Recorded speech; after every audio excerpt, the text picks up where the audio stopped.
Fertiliser. Microbes के बारे में हम पढ़ेंगे जो कि बायो फर्टिलाइजर की तरह क्या करते हैं, काम करते हैं। ठीक है, सो माइक्रोब्स एज बायो फर्टिलाइजर पढ़ना है हमको। सबसे पहले समझते हैं कि भाई बायो फर्टिलाइजर्स क्या है। अब देखो रीज़न बायो फर्टिलाइजर को यूज़ करने का, अगर बायो फर्टिलाइजर को यूज़ करने के रीज़न के बारे में बात करें तो वही सेम केस है कि भाई केमिकल फर्टिलाइजर कंट्रीब्यूट करते हैं किसमें, पॉल्यूशन में। तो अगर हम मदद ले लें किसकी, ऑर्गेनिज्म की, अगर हम ये काम किसी ऑर्गेनिज्म की मदद से कर ले, फर्टिलाइजर वाला जो काम है वो अगर हम किसी ऑर्गेनिज्म की मदद से कर लेते हैं तो हमारा काम बहुत आसान हो जाएगा, है ना। और इसके साथ साथ वो इको फ्रेंडली भी कहलाएगा। इको फ्रेंडली कहलाने का मतलब क्या है, इको फ्रेंडली कहलाने का मतलब ये है कि हमने किसी भी ऑर्गेनिज्म की मदद ली है, हमने किसी भी केमिकल की मदद नहीं ली है। ओके, हमने किसी भी ऑर्गेनिज्म की मदद ली है, किसी भी केमिकल की मदद नहीं ली है, बिना केमिकल के कंट्रीब्यूशन के काम किया है हमने फर्टिलाइजर का।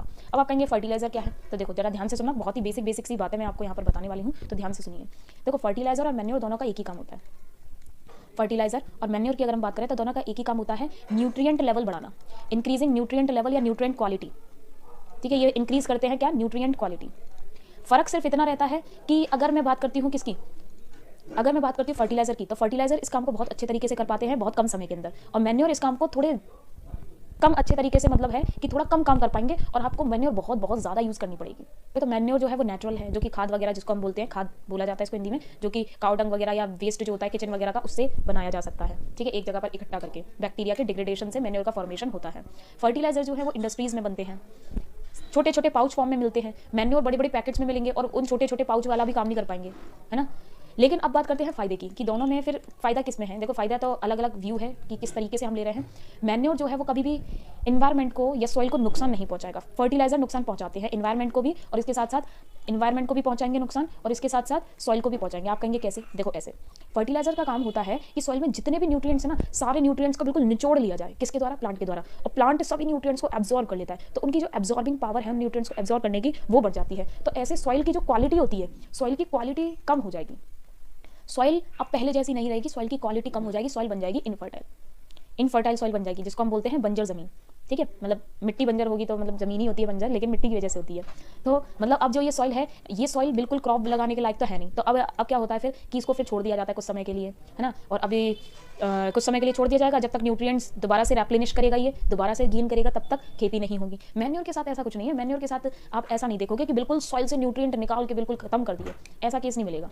मैन्योर से कभी नुकसान नहीं हो सकता, ये इको फ्रेंडली है। फर्टिलाइजर से नुकसान होता है, ऑब्वियसली केमिकल है तो केमिकल से तो नुकसान होगा ही। ठीक है, मैन्योर में भी इसके टाइप रहते हैं, जैसे कि आपने वर्मी कंपोस्ट सुना होगा, जो फार्म वगैरह का जो वेस्ट होता है, उस वेस्ट से बनाया जाता है कंपोस्ट। और वर्मी कंपोस्ट होता है जो कि अर्थवर्म की मदद से बना दिया जाता है। ठीक है, मतलब उसमें यूज़ किया जाता है अर्थवर्म का, डिग्रेड करने के लिए अर्थवर्म का यूज़ किया जाएगा, बस इतना सा फर्क रहता है। अब बात है कि हम इसको यहाँ पर क्यों पढ़ रहे हैं, जिससे कि आपको ये समझ आए कि फर्टिलाइजर का काम क्या है, न्यूट्रिएंट क्वालिटी बढ़ा देना सॉइल की। अगर इस काम को हम किसी लिविंग ऑर्गेनिज्म के द्वारा करा लें तो फर्टिलाइजर वाला काम भी हो जाएगा, न्यूट्रिएंट क्वालिटी भी बढ़ जाएगी, और नुकसान भी नहीं होगा। नुकसान मतलब जो इन्वायरमेंट को जो नुकसान हो रहा है, इन्वायरमेंट को नुकसान तो हमें नुकसान, तो वो जो नुकसान हो रहा है वो नुकसान हमें नहीं झेलना पड़ेगा और ना ही सॉइल को झेलना पड़ेगा। और क्या होगा, हमारी जो सॉइल है उस सॉइल से प्लांट में न्यूट्रिएंट भी चले जाएंगे। जैसे कि आप जानते हो, नाइट्रोजन फिक्सिंग बैक्टीरिया में से किसी भी एक बैक्टीरिया का नाम बता दो जो आप जानते हो। आपने बहुत सारे पढ़े होंगे, छोटी क्लासेस से लेकर अभी तक आपने बहुत सारे बैक्टीरिया पढ़ लिए होंगे, लेकिन मैं तो सिर्फ एक पूछ रही हूँ, बताओ। सही बोला आपने, ब्लू ग्रीन एल्गी, और ब्लू ग्रीन एल्गी को ही साइनोबैक्टीरिया बोलते हैं, बिल्कुल सही है। चलो, तो जैसे कि आपने बताई, राइजोबियम बता दिया, बहुत कॉमन है, क्लास 8 में पढ़ा दिया जाता है राइजोबियम बैक्टीरिया, और ब्लू ग्रीन एल्गी भी पढ़ा दिया जाता है, साइनोबैक्टीरिया उसी का नाम है। तो देखिए जरा ध्यान से, हम बायो फर्टिलाइजर तो समझ गए, ऐसे लिविंग ऑर्गेनिज्म जो कि फर्टिलाइजर का काम करेंगे, सॉइल की न्यूट्रिएंट वैल्यू बढ़ाएंगे। ठीक है, उन ऑर्गेनिज्म को हम बायो फर्टिलाइजर बोल रहे हैं। जैसे कि एग्जाम्पल के लिए मैंने आपसे बात कही कि नाइट्रोजन फिक्सिंग बैक्टीरिया बता दीजिए, तो आपने राइजोबियम बता दिया, किसी ने ब्लू ग्रीन एल्गी बीजीए भी बता दिया है। अब बीजीए बता दिया, बीजीए का ही दूसरा नाम क्या रहता है, साइनोबैक्टीरिया रहता है ना। साइनोबैक्टीरिया किसको बोलते हैं, बीजीए को ही बोलते हैं, ब्लू ग्रीन एल्गी को ही साइनोबैक्टीरिया बोलते हैं। ये क्या कर रहे हैं, नाइट्रोजन फिक्सेशन का काम कर रहे हैं। देखो ऐसा है कि अगर हम हमारी बात करें, मतलब एनिमल्स की बात करें, एनिमल्स की, तो एनिमल्स और प्लांट का बेचारों का दोनों का एक ही जैसा केस है मतलब बेचारे तो नहीं है, पर केस दोनों का एक ही जैसा है। कैसे, तो वो देखो, ये दोनों ही इनहेल नहीं करते नाइट्रोजन इनहेलेशन नहीं होता। नाइट्रोजन इनहेलेशन एक टॉक्सिक की तरह है हमारी बॉडी के लिए, पर हम लोग नाइट्रोजन हमारी बॉडी के लिए बहुत ज़रूरी है और हम नाइट्रोजन लेते जरूर है। दोनों ही, एनिमल्स भी लेते हैं और प्लांट्स भी लेते हैं। नाइट्रोजन का यूज़ करेंगे, नाइट्रोजन इंटेक भी करेंगे, लेकिन इनहेल नहीं करेंगे। और हमारे आसपास इतनी सारी नाइट्रोजन है एटमॉस्फेयर में, तब भी हम इनहेल नहीं करते। हम इनहेल करते हैं दो गैसेज, ऑक्सीजन और CO2। अब आप कहेंगे इनहेल कहाँ करते हैं, मतलब हम इनहेल कर रहे हैं, एनिमल्स इनहेल करते हैं O2 और प्लांट्स इनहेल करते हैं CO2। ठीक है, और फिर एक्सचेंज रहता है, CO2 एक्सेल करते हैं एनिमल्स और प्लांट एक्सेल करते हैं O2। ऐसे है, देखो प्लांट ने O2 ली इनटेक, सॉरी O2 नहीं, CO2 इनटेक की और O2 रिलीज की। O2 एनिमल्स ने ले ली और CO2 दे दी, इस तरह से ये काम है। पर क्या आपने कभी सुना कि नाइट्रोजन इनहेल की है? नाइट्रोजन की बात नहीं सुनी होगी, क्योंकि नाइट्रोजन हम इनहेल नहीं कर सकते। नाइट्रोजन हमारे हीमोग्लोबिन से बाइंड ही नहीं कर पाएगा, ठीक है। तो भाई नाइट्रोजन तो हम इनहेल नहीं कर पा रहे, तो हमारी बॉडी में पहुंचती कैसे नाइट्रोजन? हमारी बॉडी में इतनी ज़्यादा अमाउंट में हार्मोन्स बनते हैं, हार्मोन्स जो कि प्रोटीन है, हमारी बॉडी में इतने सारे एंजाइम्स बनते हैं, एंजाइम्स जो कि प्रोटीन है। तो कैसे बन जाते हैं ये? बिना नाइट्रोजन के कैसे बन जाते हैं? और मैं ऐसा क्यों बोल रही हूँ? क्योंकि देखो प्रोटीन बनती है किससे? प्रोटीन बनती है अमीनो एसिड से। अमीनो एसिड्स के फॉर्मूले में आपने एक तरफ देखा होगा अमाइड ग्रुप और दूसरी तरफ देखा होगा क्या क्या बोलते हैं उसको? Carboxylic group, COOH group. तो यहाँ पे NH2 नाइट्रोजन है ना, मतलब सीधे से शब्दों में कहा जाए तो अमीनो एसिड के पास होता है नाइट्रोजन, और अमीनो एसिड से बनती है प्रोटीन, और हमारी बॉडी में एंजाइम्स हैं, हमारी बॉडी में हार्मोन्स हैं। तो भाई ये कैसे बन रहे हैं ये बताओ, इनका फॉर्मेशन कैसे हो रहा है? लोग फ्लैश लेते हैं या एग लेते हैं, मतलब नॉन वेज हैं तो वो नॉन वेज वहाँ से ले लेते हैं प्रोटीन, ठीक है। और जो वेज हैं वो प्रोटीन्स कहाँ से ले लेते हैं? वो पल्सेस से ले लेते हैं। ऐसा ही तो बोलना चाह रहे हो? बताओ, ऐसा ही कहना चाह रहे हैं ना आप? C for cereal, C for carbohydrate, P for pulses, P for protein. Cereals अनाज को बोलते हैं, जैसे कि आटा मतलब गेहूं, चावल, मक्का मतलब मक्का क्या, जौ, जौ, बार्ली, बार्ली जौ, हाँ बार्ली जौ एक ही है। ओट, पल्सेस दाल। तो इन दोनों में फ़र्क क्या है? हम अनाज खाते हैं जिससे कि हमें कार्बोहाइड्रेट मिल जाए, हम पल्सेस खाते हैं जिससे कि हमें प्रोटीन मिल जाए, है ना।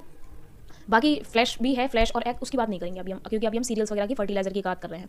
तो दोनों में फ़र्क क्या है? दोनों में फ़र्क ये है कि अगर हम किसी फील्ड में सीरियल लगा रहे हैं तो उस फील्ड के में जितने भी पौधे हैं उनको प्रोटीन बहुत बहुत कम अमाउंट में ज़रूरत है। उनका मेन कंपोनेंट प्रोटीन नहीं है, उनका मेन कंपोनेंट है कार्बोहाइड्रेट। और कार्बोहाइड्रेट के लिए क्या चाहिए? कार्बन, हाइड्रोजन, ऑक्सीजन, ठीक है। पल्सेस का मेन कंपोनेंट होता है प्रोटीन। प्रोटीन मतलब इनको चाहिए नाइट्रोजन, और क्योंकि इनको नाइट्रोजन चाहिए तो वो इतने ज़्यादा अमाउंट में नाइट्रोजन चाहिए कि स्टोरेज फॉर्म में चाहिए।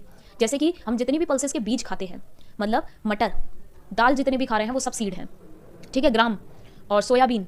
हम लोग असल में नाइट्रोजन लेना चाह रहे हैं। नाइट्रोजन लेना हमारा काम है। जो नाइट्रोजन प्रोटीन फॉर्म में प्रेजेंट होता है हमारी बॉडी में ब्रेक हो जाएगा और अमीनो एसिड्स की फॉर्म में एब्जॉर्ब कर लिया जाएगा, और फिर क्या होगा? फिर प्रोटीन्स वगैरह बनना स्टार्ट हो जाती है, हार्मोन्स वगैरह जो भी है। तो ऐसे हम काम करते हैं। मतलब हमारी बॉडी में जो ये प्रोटीन आ रही है वो प्लांट से आ रही है, एनिमल से भी आ सकती है, मैं बता चुकी हूँ, लेकिन मान लो प्लांट से आ रही है तो प्लांट्स को चाहिए नाइट्रोजन, क्योंकि उनको भाई बनाना है, प्रोटीन फॉर्मेशन करना है। लेकिन नाइट्रोजन तो ये ले नहीं सकते ना, इनके साथ भी वही सेम केस है कि ये भी दो ही गैसेस का इनका केस रहता है। वो दो गैसेस क्या? ऑक्सीजन लेना और CO2 रिलीज, उल्टा बोल दिया मैंने, CO2 लेना और ऑक्सीजन रिलीज कर देना। आप लोगों ने पढ़ा ही होगा छोटी क्लासेस में कि जो जाइलम है वो सैप लेता है, मतलब सैप का ट्रांसपोर्टेशन करता है। कहने का मतलब है कि वाटर के साथ साथ कुछ न्यूट्रिएंट्स भी जाते हैं, वाटर के साथ साथ कुछ न्यूट्रिएंट भी डिसॉल्व्ड फॉर्म में रूट्स एब्जॉर्ब करती हैं। कौन एब्जॉर्ब करती हैं? रूट्स एब्जॉर्ब करती हैं, ठीक है। तो जब वाटर के साथ रूट्स एब्जॉर्ब कर रही हैं न्यूट्रिएंट, तो इसी के दौरान बहुत सारे आयंस जाते हैं, आयंस, और आयंस के साथ साथ नाइट्रोजन भी फिक्स करवा दिया जाता है। वो नाइट्रोजन भी अमोनिया फॉर्म में जो है पहुंच जाता है। लेकिन अब आप कहेंगे नाइट्रोजन फिक्स कौन करवा रहा है? ये नाइट्रोजन इनके पास पहुंचा कैसे? मतलब ऐसा कैसे हुआ कि जो नाइट्रोजन गैसियस फॉर्म में था वो गैसियस फॉर्म से इनके पास पहुंच गया? ऐसा कैसे हुआ? तो ऐसा ऐसे हुआ कि नाइट्रोजन का करवाया जाता है फिक्सेशन, किसमें? रूट्स में। कैसे करवाया जाता है? ऑर्गेनिज्म के द्वारा। अब जो ऑर्गेनिज्म नाइट्रोजन का फिक्सेशन करवा रहे हैं वो न्यूट्रिएंट क्वालिटी सॉइल की बढ़ा रहे हैं, ठीक है, और प्लांट तक एब्जॉर्ब करवा रहे हैं क्या? न्यूट्रिएंट्स, तो मतलब फर्टिलाइजर का काम कर रहे हैं। और जो ऑर्गेनिज्म ये फर्टिलाइजर का काम कर रहे हैं उन्हीं को हम बोल रहे हैं बायो फर्टिलाइजर। क्या बोल रहे हैं? Biofertilizer. बस इतना सा केस है। तो बायो फर्टिलाइजर हम किसको बोल रहे हैं? हम ऑर्गेनिज्म को बोल रहे हैं, उन ऑर्गेनिज्म को बोल रहे हैं जो कि क्या कर रहे हैं? नाइट्रोजन का फिक्सेशन करवा रहे हैं प्लांट्स में। जो काम किसी भी फर्टिलाइजर को करना चाहिए, मैन्योर को करना चाहिए, वो काम यहाँ पे ऑर्गेनिज्म कर रहे हैं। और ऐसे ऑर्गेनिज्म को आप जानती हो जिसका नाम है राइजोबियम, साइनोबैक्टीरिया, एजोटोबैक्टर और एजोस्पाइरलम, ठीक है। तो इनका काम क्या रहता है? न्यूट्रिएंट क्वालिटी को बढ़ाने का। किसमें? सॉइल में। जैसे कि फॉर एग्जाम्पल हम इसमें सबसे पहले समझेंगे राइजोबियम बैक्टीरिया के बारे में। देखो राइजोबियम अगर बैक्टीरिया की हम बात कर रहे हैं तो ये एक बायो फर्टिलाइजर की तरह काम कर रहा है। कैसे? नाइट्रोजन का फिक्सेशन करवा के। क्या मेरे को आप बता सकते हैं कि राइजोबियम बैक्टीरिया किस तरीके का बैक्टीरिया है? मतलब सिम्बायोटिक तो है ही, लेकिन एरोबिक है, एनारोबिक है?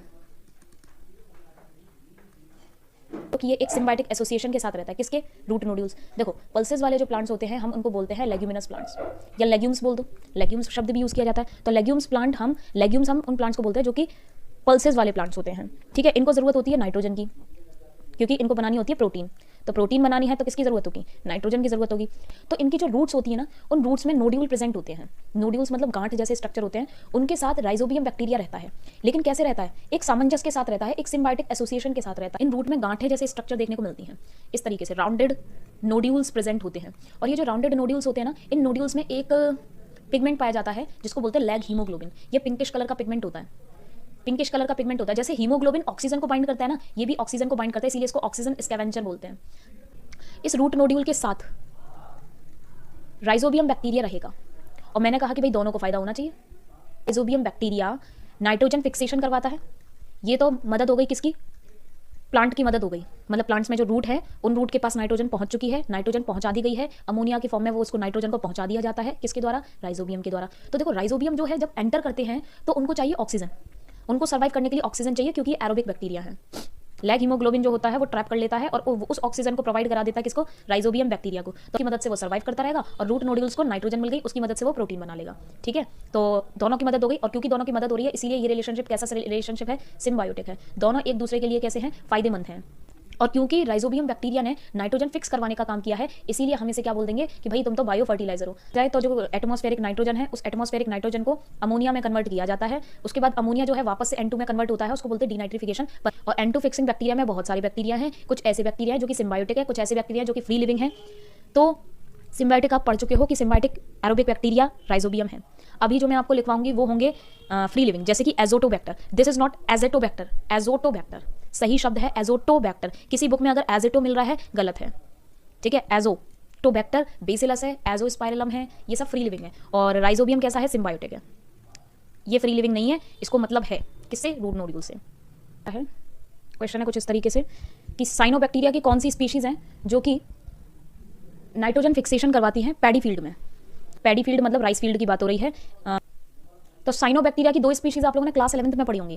क्लास 11th में चैप्टर नंबर 2 साइनोबैक्टीरिया का एक फिगर है, उसमें बहुत इंपॉर्टेंट रहता है, जिसमें कि हेट्रोसिस्ट प्रेजेंट होता है ना, नाइट्रोजन फिक्सिंग सेल। और म्यूसिलेज एक लेयर होती है, म्यूसिलेज से कवर होती है। एक है एनाबीना, दूसरी है नॉक्स्टॉक। एनाबीना, एलाबेला, एनाबेला जैसा लग रहा है, Nostoc, not talk, not talk to Anabaena. So Nostoc, Anabaena, ये दो स्पीशीज हैं और ये दोनों ही नाइट्रोजन फिक्सेशन का काम करती हैं, लेकिन किसमें, नाइट्रोजन फिक्सेशन का काम करती हैं लेकिन किसमें, पैडी फील्ड में। ये लो हो गया, शॉर्ट की ही बात चल रही है, पर शॉर्ट हमें लिखवाना नहीं है बस। बाकी मैं जो टर्म्स हाईलाइट करती हूँ वो टर्म्स बहुत इंपॉर्टेंट होते ही हैं, डायरेक्ट उनको ही अगर आप दिमाग में रख लेते हो तो बहुत काम हो जाएगा। नोड्यूल्स के अंदर लैग हीमोग्लोबिन होता है, अगर इनको आप थोड़ा सा बर्स्ट करके देखेंगे तो आप क्या देखेंगे कि उसमें से पिंक कलर का एक लिक्विड मिलता है, मतलब पिंक। और अब जो है वो क्या है, माइकोराइजा। माइकोराइजा असल में एक फंगल एसोसिएशन है, और ये मैंने बताई दी आप लोगों को। और सिम्बायोटिक एसोसिएशन है। यहाँ पर जो फंगस जनरली यूज़ होती है, या जो फंगस ये एसोसिएशन बनाती है, वो ग्लोमस की स्पीशीज़ होती है। ग्लोमस जीनस ग्लोमस की स्पीशीज़ देखने को मिलती है, ठीक है, ग्लोमस। और पूछा गया क्वेश्चन है ये कि कौन सी स्पीशीज़ जनरली यूज़ होती हैं, किस जीनस की, तो ग्लोमस नाम की फंगस। और रूट्स रहती हैं हायर प्लांट्स की, रूट्स ऑफ हायर प्लांट्स। किसी भी प्लांट की जो रूट्स हैं वो कुछ इस तरह से होंगी, ध्यान से देखें, कुछ इस तरह से होंगी, मतलब और भी फैली हुई हो सकती हैं, लेकिन मान लीजिए कुछ इस तरह से है ना। ये नॉर्मल रूट्स हैं और विदाउट माइकोराइजा हैं। यहाँ पे कोई माइकोराइजा नाम का एसोसिएशन नहीं है, ये विदाउट माइकोराइजा कुछ इसी शक्ल है। लेकिन वहीं अगर यहाँ पर माइकोराइजा आ जाए तो इनकी शक्ल कैसी होगी, ये मैं आपको बता रही हूँ। इसी रूट की शक्ल कुछ इस तरह से हो जाएगी। आप कहेंगे ऐसा क्यों, क्योंकि जो फंगस है वो बहुत कम समय के अंदर बहुत जल्दी फैलती है, और फंगस की बॉडी होती है हाइफी, मतलब फंगस का जो एक स्ट्रक्चर है वो हाइफी होता है, और बहुत सारे हाइफी कुछ ही समय के अंदर ऐसे मिलकर माइसीलियम बना लेते हैं। सो ये क्या है, ये माइसीलियम है, ये बॉडी है किसकी, फंगस की। तो माइसीलियम ऑफ फंगस, और इस फंगस के माइसीलियम की वजह से, मतलब फंगस तो बहुत जल्दी रिप्रोडक्शन करती है, बहुत जल्दी अपनी जनरेशन बढ़ाएगी, बहुत जल्दी फैल जाएगी। तो इस तरह से बहुत ज़्यादा कॉम्पैक्ट सा स्ट्रक्चर देखने को मिलता है, बहुत ज़्यादा मास रूट्स का। लेकिन असल में वो रूट्स होती नहीं है, वो रूट्स होती ही नहीं है। वो तो क्या होती है, जैसे अगर मैं बात करूँ तो ये जो ब्लू कलर की दिख रही है ये है रूट्स, है ना, ये क्या है, रूट्स हैं। लेकिन बाकी ग्रीन कलर वाली चीज़ें क्या है, फंगस है, बहुत जल्दी फैल गई। अब आप कहेंगे इससे क्या फ़ायदा होता है, इससे फ़ायदा ये होता है कि इनको चाहिए होता है प्लांट्स को। देखो प्लांट्स के 3 मेन कंपोनेंट है जो हर प्लांट को चाहिए। आप में से किसी ने मेरे से ये नहीं पूछा कि पैडी फील्ड, क्योंकि मैंने अभी कहा था, आपने से किसी ने ये चीज़ नहीं पूछी कि पैडी फील्ड में नाइट्रोजन की क्या जरूरत आई। और अगर आपने नहीं पूछा है तो मैं समझती हूँ कि हो सकता है आपने दिमाग लगा लिया होगा। क्या दिमाग, कि भाई नाइट्रोजन तो हर किसी को चाहिए होता है। 3 कंपोनेंट है जो कि सबको चाहिए होता है। एनपीके फर्टिलाइजर भी इन्हीं के मिलते हैं, नाइट्रोजन, फॉस्फोरस, पोटेशियम। तो इनको ना ये ना फॉस्फोरस का जो एब्जॉर्प्शन है बहुत कम होता है, इनके द्वारा जो फॉस्फोरस का एब्जॉर्प्शन है वो बहुत कम होता है, क्योंकि रूट्स बहुत ही बिखरी सी होती है। तो सरफेस एरिया बहुत कम है, सरफेस एरिया कम तो एब्जॉर्प्शन कम, एब्जॉर्प्शन कैसा है, कम है। और इस केस में क्या हो रहा है, विद माइकोराइजा, माइकोराइजा के साथ इन रूट्स के साथ क्या हो रहा है, मतलब जब माइकोराइजा प्रेजेंट है, जब माइकोराइजा नाम का एसोसिएशन प्रेजेंट है, तो इन रूट्स को क्या फायदा हो रहा है, तो कुछ नहीं, सरफेस एरिया बहुत बहुत बढ़ गया। और जब सरफेस एरिया बहुत बहुत बढ़ गया तो फिर क्या बढ़ेगा, बताओ जरा मुझे। जब सरफेस एरिया बहुत ज़्यादा बढ़ जाता है तो क्या बढ़ जाता है, एब्जॉर्प्शन बहुत ज़्यादा बढ़ जाएगा, किसका, फॉस्फोरस का। एब्जॉर्प्शन ऑफ फॉस्फोरस कैसा हो जाएगा, बहुत ज़्यादा बढ़ जाएगा। तो ये जो माइकोराइजा नाम के एसोसिएशन होते हैं, ये फॉस्फोरस एब्जॉर्ब करते हैं, ये इनका काम है, फॉस्फोरस को एब्जॉर्ब करने का, और प्लांट्स को फॉस्फोरस प्रोवाइड करा